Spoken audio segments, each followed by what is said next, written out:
Hello friends, जैसा कि हम लोग जान रहे हैं कि फिजिक्स न्यूमेरिकल चल रहा है। इसमें आपको 21 से 50 प्लस है और ये पार्ट 13 है। इसमें 1 से 12 तक पढ़ा दिया गया है। और इसका पीडीएफ चाहते हैं तो टेलीग्राम न्यूमेरिकल गुरुजी से सर्च कीजिए और जुड़िए, या कमेंट बॉक्स और इसमें आपको लिंक दे दूँगा, ठीक है, और डिस्क्रिप्शन बॉक्स दोनों में मिल जाएगा।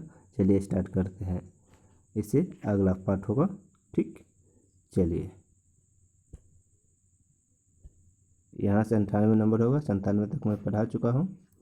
अगर पिछला वीडियो नहीं देखे तो प्लेलिस्ट चेक कीजिए, आपको वहाँ पर मिल जाएगा। 21 से 50 प्लस फिजिक्स न्यूमेरिकल लिखा होगा, मिल जाएगा। ठीक है, चलिए स्टार्ट करते हैं।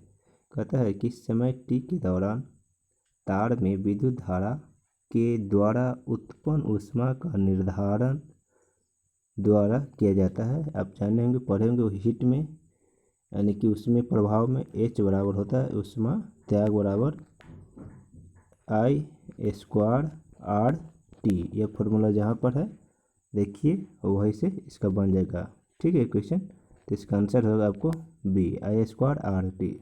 इस पर कई सारा न्यूमेरिकल पूछा जाता है। जैसे पहली बात है कि इसमें पूछेगा आपको कि किससे बढ़ाने पर, इन तीनों में किससे बढ़ाने पर ऊष्मा ज़्यादा बढ़ेगा तो तीनों के बढ़ाने पर धारा, यहाँ पर हो गया I मतलब धारा, R मतलब प्रतिरोध और T मतलब टाइम, ये H हो गया मतलब ऊष्मा त्याग। ठीक है, उसमें प्रभाव हो गया इसमें, तो H हो गया धारा यानी कि एम्पियर, रेसिस्टेंस और टाइम। ठीक, तो इन तीनों में अगर चाहेंगे तो किससे बढ़ाने पर ज़्यादा बढ़ेगा, इन तीनों में तो किससे बढ़ाने पर ज़्यादा मतलब ऊष्मा त्याग होगा, यानी कि ऊष्मा का मान बढ़ेगा। तो बताइए इसमें आंसर कौन होगा। एक मिनट, तो इसमें आपको हो जाएगा धारा का मान आप जब बढ़ाइएगा तब, ये धारा का मान, क्योंकि I² होता है और ये स्क्वायर में है, इसलिए अगर 2 बढ़ाएंगे तो ये कितना हो जाएगा 4। इसको मतलब 2 बढ़ाएंगे तो 2 ही गुना होगा, यानी कि 4 गुना हो जाएगा। इसको 2 बढ़ाएगा तो क्या होगा 2 गुना, 2 गुना, तो इस प्रकार से इसका क्या होगा 4 गुना बढ़ जाएगा, यानी कि देखो जब 2 बढ़ाएंगे तो। ठीक है, यानी कि स्क्वायर में है इसीलिए ज़्यादा बढ़ेगा। जब धारा के मान को बढ़ाएंगे तब ज़्यादा ऊष्मा निकलेगा। ठीक है, अब इस पर और न्यूमेरिकल पूछता है। यहाँ पर बताया जाए कि एक रखिए याद कि ऊष्मा का जो मान है, ऊष्मा का यानी कि I² RT H बराबर, इसमें अगर पूछेगा कि जब श्रेणी क्रम में जोड़ेंगे कोई प्रतिरोध को, मान लो कि R1 और R2 श्रेणी में जोड़ा, ठीक है, श्रेणी में जोड़ा R1 और R2, तो इससे मतलब कि पूछेगा कि ऊष्मा का मान कितना त्याग होगा, उत्पन्न होगा। तो इसके संबंध में जब सीरीज में हो, यानी कि श्रेणी मतलब क्या सीरीज में हो, यानी कि सीरीज में हो, तो उसके लिए हो जाएगा R1 अनुपात R2, किसके लिए उत्पन्न ऊष्मा के लिए। याद रखिए उत्पन्न ऊष्मा के लिए बोल रहा हूँ यहाँ पर, R1 अनुपात R2 होगा जब समांतर में होगा, यानी कि पैरेलल में होगा। ठीक है, पैरेलल यानी समांतर में जब होगा तब उलट जाएगा, यानी कि R2 अनुपात R1 होगा, यानी कि उल्टा हो जाता है। तो इस पर आप एक क्वेश्चन लिखिए और आप बनाइएगा, आप भी लिखिए, इस पर लिखने में प्रॉब्लम है। ठीक, चलिए एक क्वेश्चन मैं दे रहा हूँ कि यदि 3 ओम और 6 ओम के प्रतिरोध को समांतर क्रम में जोड़ दिया जाएगा तो ऊष्मा का अनुपात क्या होगा। तो इसको आप बनाइए, आप ऐसे लिख लीजिए, मैं हटा रहा हूँ इस पर से। यानी कि अभी बताया जब क्या बोलता है समांतर क्रम में, समांतर क्रम में होगा तो क्या होगा, जब समांतर क्रम में होगा तभी बताया कि यानी कि R1 अनुपात R2 होता है यह श्रेणी के लिए, इस समांतर समानुपात होगा, यानी कि इसका अनुपात अगर निकालेंगे, अनुपात समानुपात नहीं अनुपात, तो ये हो जाएगा सीरीज के लिए। और पैरेलल के लिए बताया था ना, उल्टा हो जाएगा R2 अनुपात R1। तो कितना दिया है 6 और 3 और 6, तो दोनों का पूछ रहा है अनुपात, तो उलट जाएगा। R2 पहले लिखाएगा 6, इसके बाद लिखाएगा 3, उल्टा हो जाएगा यानी कि पलट जाएगा। जब पैरेलल में, क्योंकि समांतर में पूछा है पैरेलल में, इसीलिए कट जाएगा यानी कि 2:1 हो जाएगा। ठीक, इसी पर एक और क्वेश्चन बना सकते हैं, टाइम लग जाएगा, कितना हो गया 5 मिनट लग गया। चलिए एक और बना ही लेते हैं थोड़ा सा, कि एक पूछा हुआ क्वेश्चन है, क्या है कि एक प्रतिरोध निश्चित विभवांतर से आप लिख सकते हैं, एक प्रतिरोध निश्चित विभवांतर, यानी विभवांतर क्या है, निश्चित है, विभवांतर से जुड़ा है, तो प्रतिरोध के मान आधा कर देते हैं। ठीक है, आधा प्रतिरोध क्या हुआ यहाँ पर, आधा हुआ, रेजिस्टेंस आधा कर देने से उत्पन्न ऊष्मा होगा। ऑप्शन लिख सकते हैं,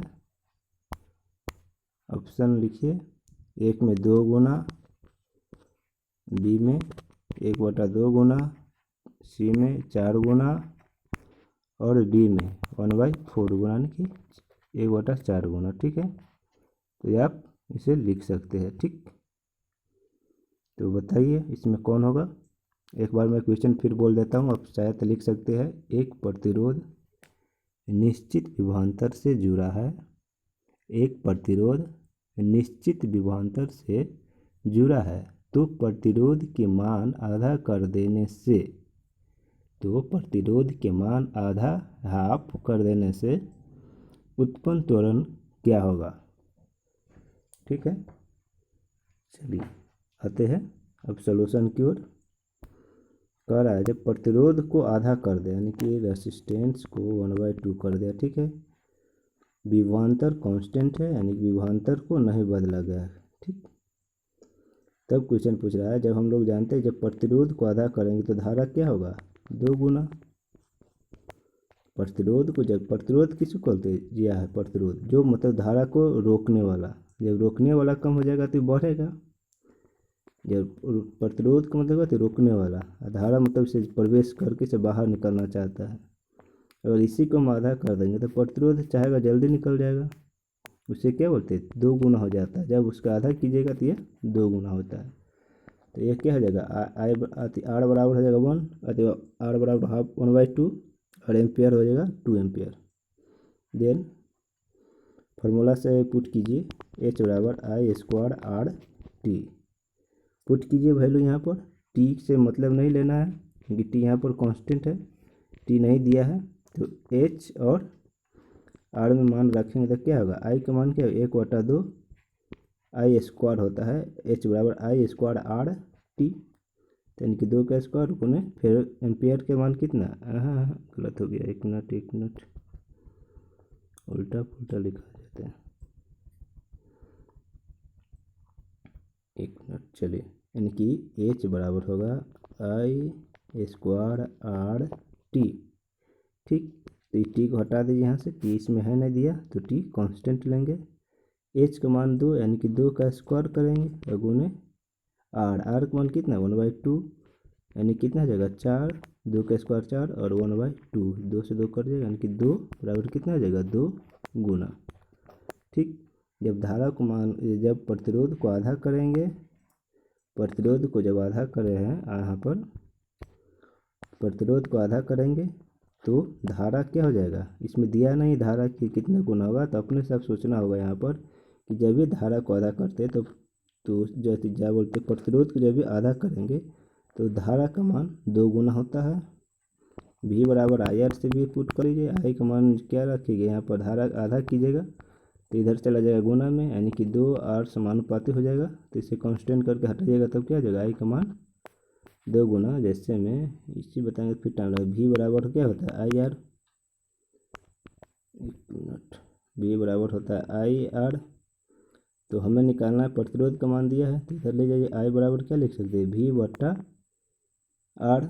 और इसका मान दिया था तो ऊपर जाएगा 2 2 हो जाएगा क्योंकि पलट जाएगा। तो अब वी और आर को जगह पर क्या लिख सकते हैं आई, तो यानी कि 2i आई आई 2i हो जाएगा, यानी कि ना 2 गुना यहाँ पर हो गया। वही बात बता रहा था मैं कि 2 गुना हो जाएगा। तो इस प्रकार से यहाँ पर क्या हो गया, धारा का मान 2 का स्क्वायर 4 हो गया और प्रतिरोध का 2 2 से कट गया, स्क्वायर में है तो 2 बचा, यानी कि ये 2 गुना हो जाएगा।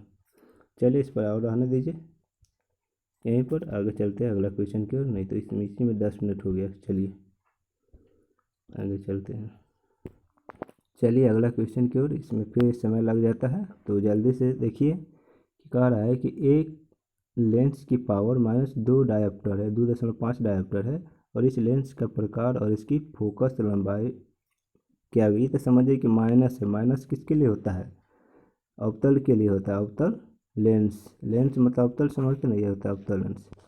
और कोई वस्तु को यहाँ पर रखेंगे तो क्या होगा, प्रतिबिंब इधर ही मुड़ के कटेगा इस साइड, तो इसका फोकस दूरी क्या होता है माइनस। बाएं ओर की जो भी वस्तु मापते हो क्या होता है निगेटिव, तो इधर क्या होगा माइनस। ये तो समझिए कि इसका फोकस, जब फोकस इधर है माइनस में तो पावर भी माइनस होगा, क्योंकि P बराबर क्या जानते हैं, पावर बराबर यानी कि शक्ति बराबर किसी लेंस का 1/f होता है, 1/f होता है ना। तो 1/f को कीजिए, ये मीटर में होता है 1/मीटर, इसीलिए बोलते हैं पावर का ऐसा मतलब क्या होता है 1 मीटर स्क्वायर। ऐसी को जब सेंटीमीटर में होता है 100 से ऊपर देते भाग नहीं चाहिए, एफ लिखते हैं तब जाकर भाग दे सेंटीमीटर में हो। तो इसी को 1 मीटर यानी कि मीटर पर को क्या बोलते हैं डायोप्टर। इसी का मात्रक होता है लेंस का, डायोप्टर भी होता है, इसे डायोप्टर भी कहते हैं। खैर आगे चले गए हम लोग, इस पर देखना था कि आपको कि एक लेंस की पावर -2.5 डायोप्टर है तो इसकी लेंस और इसकी फोकस क्या होगा। देखिए इसमें मान तो सबका सेम ही दिया है, तो यहाँ पर क्या होगा कि इसका आंसर आपको 0 पॉइंट, यानी कि इस सब का मान तो सेम ही दिया था, ये ठीक है, यहाँ से लेना नहीं है।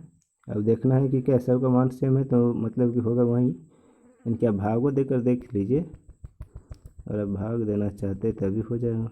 आइए देखिए, जैसे मैं P बराबर रखिए ना 1/f, f है तो f की जगह क्या आ जाएगा 1/p। फोकस दूरी निकालना है, इसकी फोकस लंबाई निकालना था तो 1/ कितना हो जाएगा 2.5, इसे भाग दीजिए क्या हो जाएगा 0.5, 0 हो जाएगा 10, फिर भाग दीजिए कट जाएगा 2 5 25, फिर कट जाएगा तो क्या जाएगा 0.40 आ जाएगा, लेकिन ये माइनस में आएगा।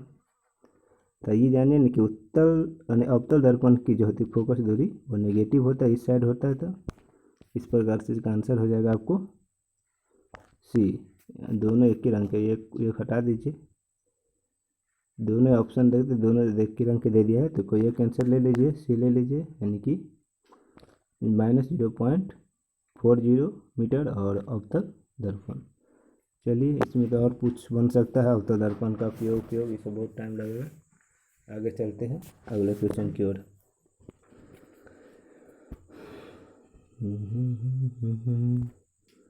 चलिए अब देखते हैं 100 नंबर क्वेश्चन 100 में कहता है त्वरण की इकाई क्या है। त्वरण की इकाई आप लोग सब जानते होंगे, त्वरण मतलब क्या, एक्सेलरेशन। एक्सेलरेशन का यूनिट क्या होता है मीटर पर सेकेंड, यह हो जाएगा, यह हो गया आपको त्वरण का, यह हो गया संवेग या, और इसका और होता है आवेग का, और ये किसी का नहीं होता है मीटर पर आता है तब होता है, ये होता है चाल या वेग का।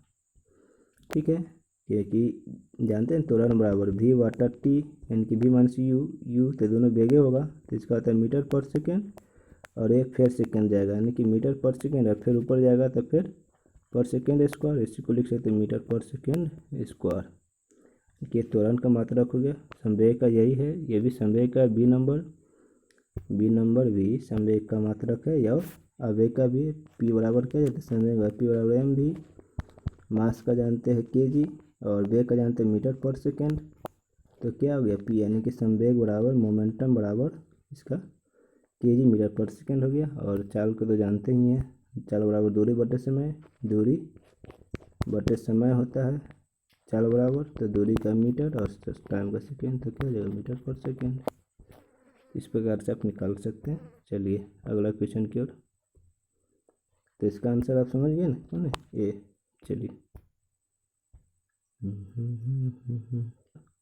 अगला क्या कर रहा है, क्वेश्चन ध्यान से पढ़िए कि यदि दो क्रमिक शीर्षों के बीच की दूरी l है तो उसकी तरंगदैर्घ्य को व्यक्त किया जा सकता है। कह रहा है क्वेश्चन, रंग चेंज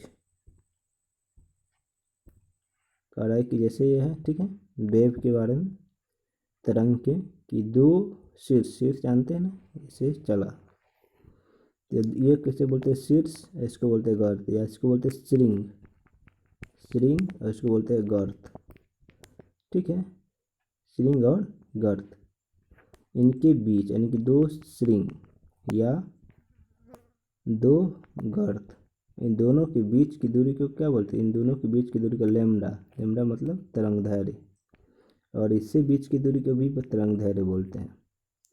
अगर एक बोले कि श्रृंग, और एक मिनट रंग चेंज, अगर यहाँ से इनके बीच की दूरी समझ गए, इसे बोलते हैं तरंगदैर्घ्य, और यहाँ से यहाँ तक की दूरी को होते हैं तरंगदैर्घ्य यानी कि लैम्डा से सूचित।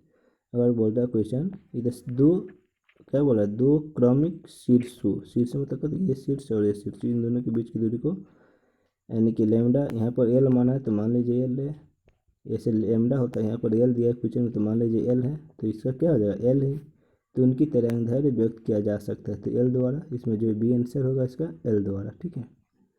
और क्वेश्चन पूछता है कभी कभी ये श्रृंग और ये गर्त, तो एक श्रृंग और एक गर्त के बीच की दूरी मतलब लैम्डा है, तो इसका मतलब तरंगदैर्घ्य क्या होगा, यानी कि ये क्या हो जाता है आधा, यहाँ से देखिए ना, यहाँ से ये दूरी और ये दूरी, तो इससे मान लीजिए एक मिनट, बहुत ज़्यादा यहाँ पर लिखा गया है,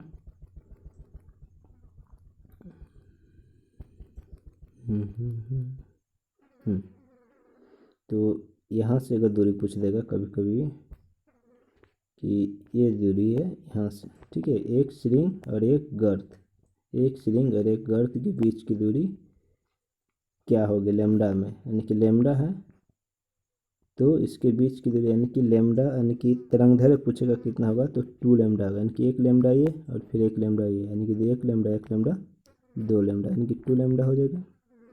तो इसकी दूरी क्या हो जाएगा, जब एक श्रृंग दिया हुआ एक गर्त, एक श्रृंग और एक गर्त के बीच की दूरी पूछे तो 2 लैम्डा, अगर पूछे डायरेक्ट कि दो श्रृंग अथवा दो गर्त के बीच की दूरी तो क्या हो जाएगा 2 लैम्डा, लैम्डा ऐसे होता है लैम्डा, ठीक है।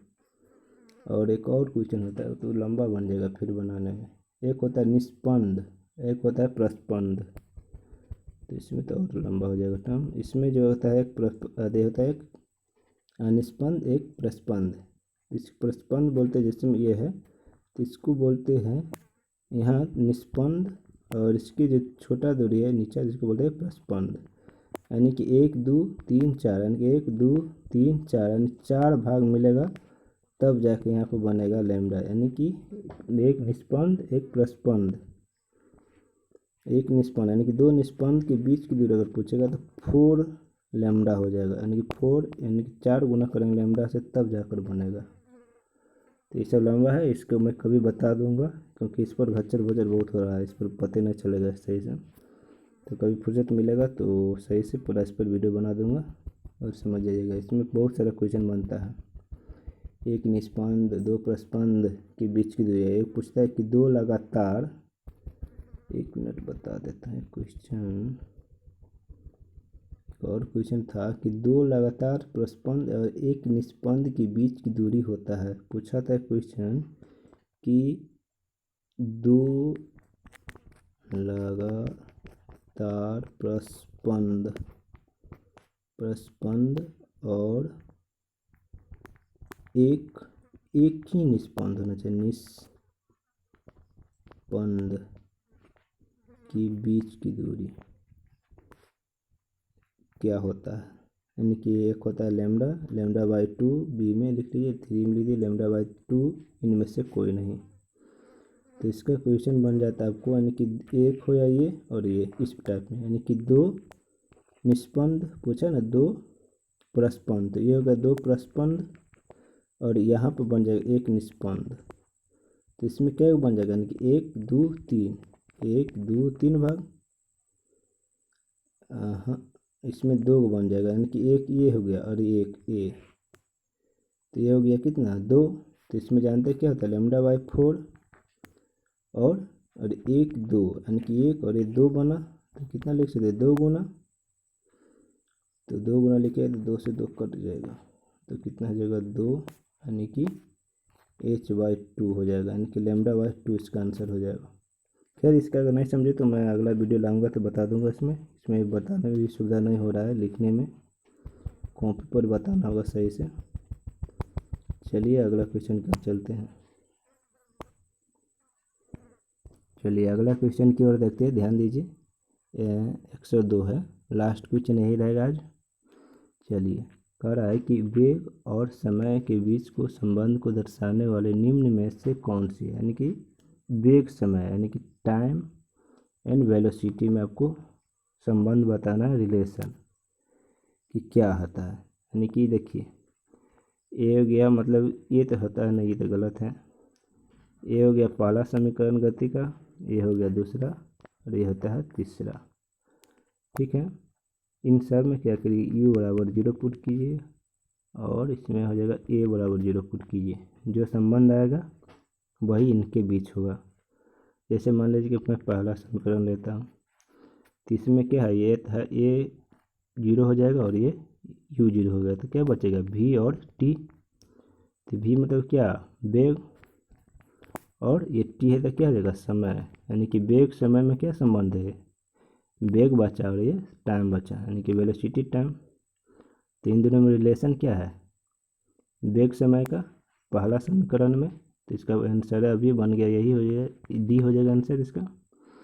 अगर इसमें बात कीजिए गति के दूसरे नियम, तो इसमें क्या कर रहा है u जो पूरा कीजिएगा u, तो ये हट जाएगा, t बचेगा तो t रहेगा, इसमें u कीजिएगा तो ये u खत्म हो जाएगा, यहाँ आपको हटा दीजिए, तो बचा क्या t यानी कि t है ना, t क्या t, तो ये हो गया टाइम और ये हो गया दूरी, ये विस्थापन होता है।